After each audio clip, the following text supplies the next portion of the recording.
Hi guys, welcome back to our Snowdonia adventure. In this second part of our vlog, I'll be sharing a fun and family-friendly 2-day itinerary.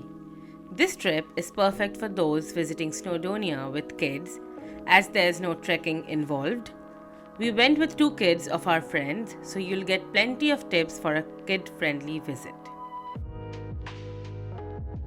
But before everything, prepare to be amazed by the stunning scenery. Trust me, you can't get enough of it.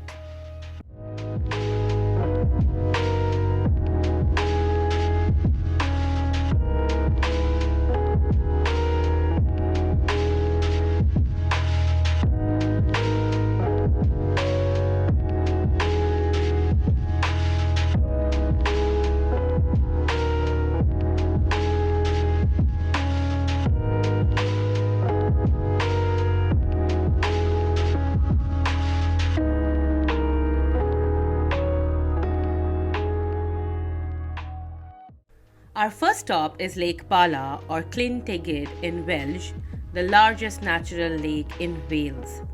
This freshwater glacial lake is surrounded by beautiful hills and offers a variety of activities for all ages. If you are into water sports, you can go kayaking, canoeing, sailing, or even try windsurfing. The calm waters are also perfect for a relaxing swim.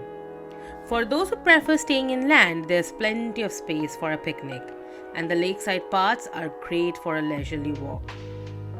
The area around the lake has several quaint shops where you can grab snacks and refreshments. We started our visit with some delicious local ice cream from one of the nearby vendors, followed by some mouth-watering cheesy garlic bread from a lakeside cafe. The kids had a blast playing near the water while we soaked up the sun and enjoyed the serene views. After spending a couple of hours here, we felt refreshed and ready for our next destination.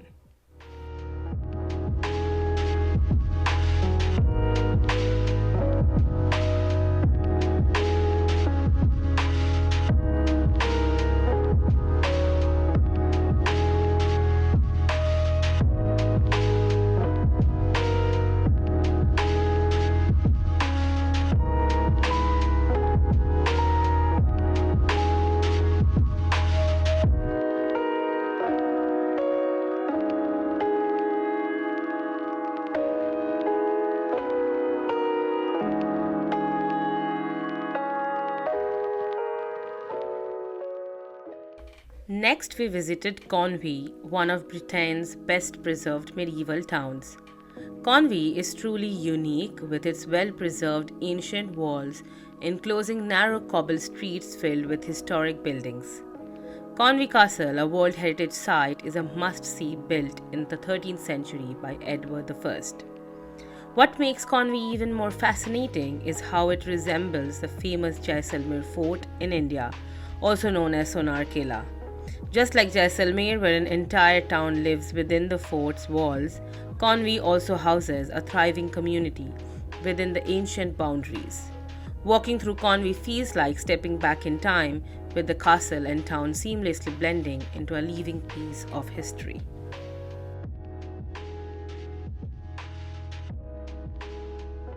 After all the exploring, we got really hungry and grabbed some lunch. Abhishek and Ritesh ordered this lamb shawarma. I ordered the Sunday chicken roast. The kids had the fries and the nuggets. And then we also, I think Swati ordered a panini sandwich, and that green thing is something made out of celery, which didn't taste good. Just outside the castle walls, you'll find this Britain's smallest house. This tiny red house is a local curiosity and a must-see. Fun fact, the fisherman who lived here was 6 feet 3 inches tall.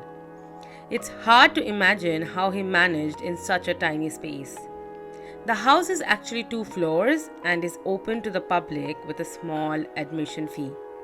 Unfortunately, we arrived too late to go inside, but the exterior alone is charming and quaint. The area around this tiny house is incredibly scenic. Just look at the beautiful coastline and the majestic castle peeping from the corner. And today's weather, absolutely perfect. A solid 10 out of 10.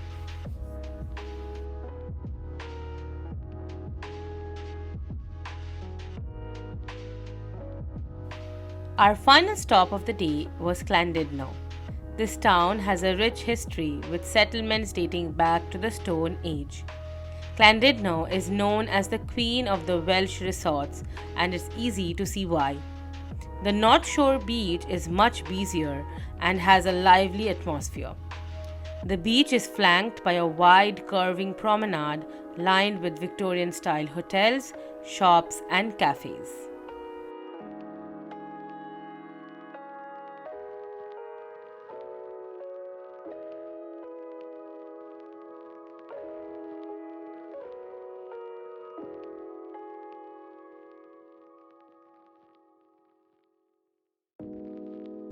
In the middle of everything, there seemed to be a medical emergency.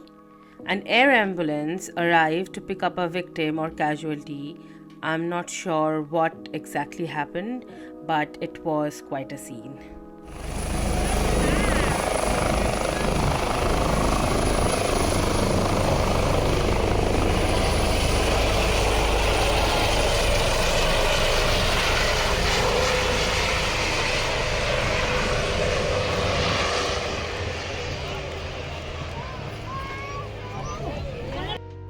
Amidst the commotion, I also spotted this cutest little steam engine or car. I'm not exactly sure what to call it, but it was adorable.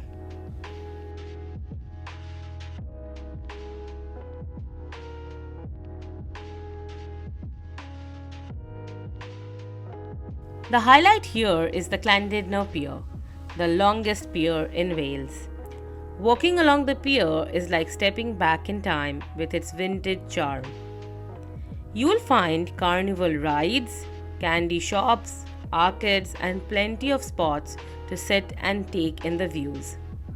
The kids loved the rides, and we enjoyed some traditional seaside treats like cotton candy, ice creams, and fish and chips. The view from the pier is stunning, with the rugged coastline and the sea stretching out to the horizon. The pier offers a perfect vantage point to watch the sunset, casting a golden glow over the town and the sea. As evening fell, we began our drive back to our Airbnb.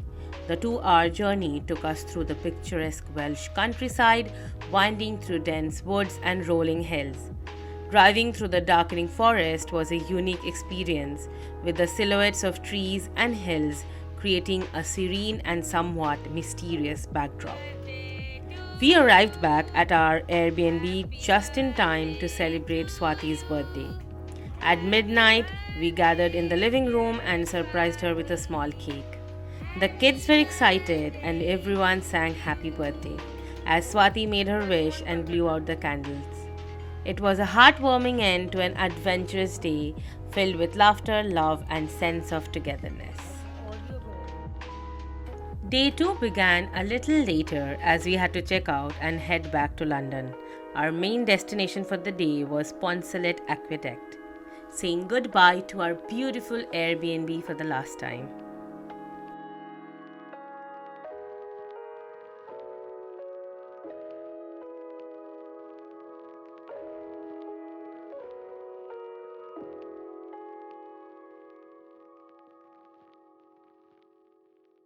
The Pontcysyllte Aqueduct is an engineering marvel and a UNESCO World Heritage Site. Completed in 1805, this 18-arched stone and cast iron structure carries the Llangollen Canal across the River Dee. Designed by Thomas Telford and William Jessop, it took 10 years to build and is a testament to the ingenuity of the Industrial Revolution. Standing at 126 feet high, the aqueduct is the longest in Great Britain at 1007 feet and the highest canal aqueduct in the world. Walking along the towpath or cruising in a narrow boat, you get a breathtaking view of the surrounding landscape.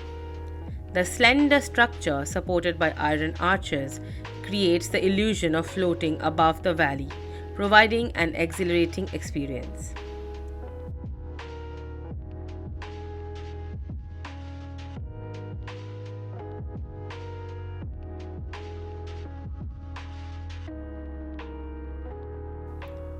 We boarded a boat for a leisurely ride along the canal, guided by an expert who shared fascinating facts and history about the aqueduct. The serene journey offered stunning views of the Welsh countryside and the River Dee below. The kids were thrilled with the boat ride, and we all enjoyed learning about the engineering features behind the historic landmark. Let's get that positive energy out there and hopefully receive some back. Woohoo! Woohoo! So, good afternoon. My name is Chelsea and I am your tour guide for today. Just a few safety precautions. The fire exits are the little too about £4 million. The river we are about to cross is the River Dee that starts live on Bala Lake, makes its way down through Llangollen and reaches the sea near Chester.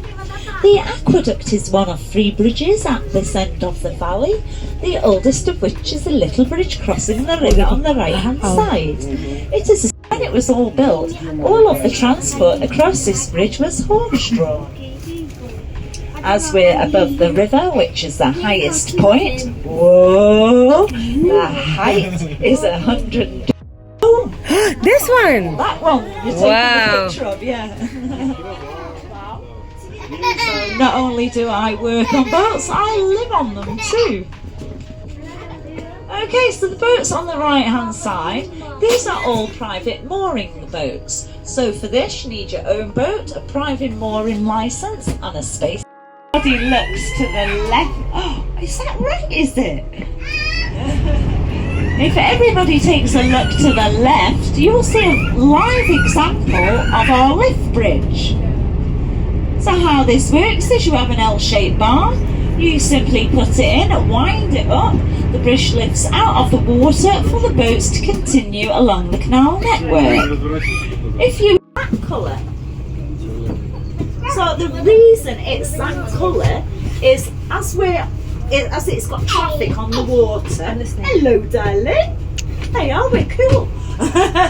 So with the boat being on the water, at the back of the boat it's got a propeller which makes the boat move forward or backward, okay? So at the bottom of the canal, it's got a load of muck and dirt. So it's the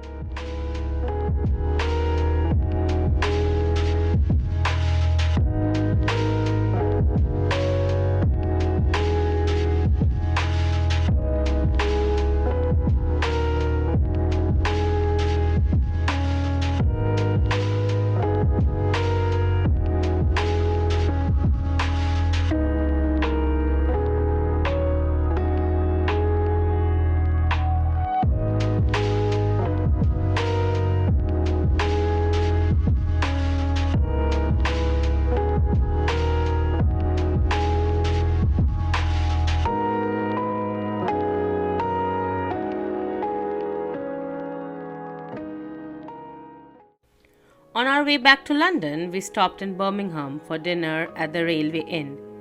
We have visited this restaurant last year and loved the Indian food, but this time it was a disappointment. We felt like we were eating just orange color. The quality had degraded significantly and we wouldn't recommend this place anymore. Just look at the color of the foods. Everything looks orange or red. Our nails and hands were turning orange when we were eating this food. I'm not gonna recommend this place anymore. So yeah, that's the end to our trip, and I hope I helped you guys to plan your 2 days itinerary for Snowdonia. If you guys like this vlog, don't forget to show some love. I'll see you in my next video. Till then, take care. Bye bye.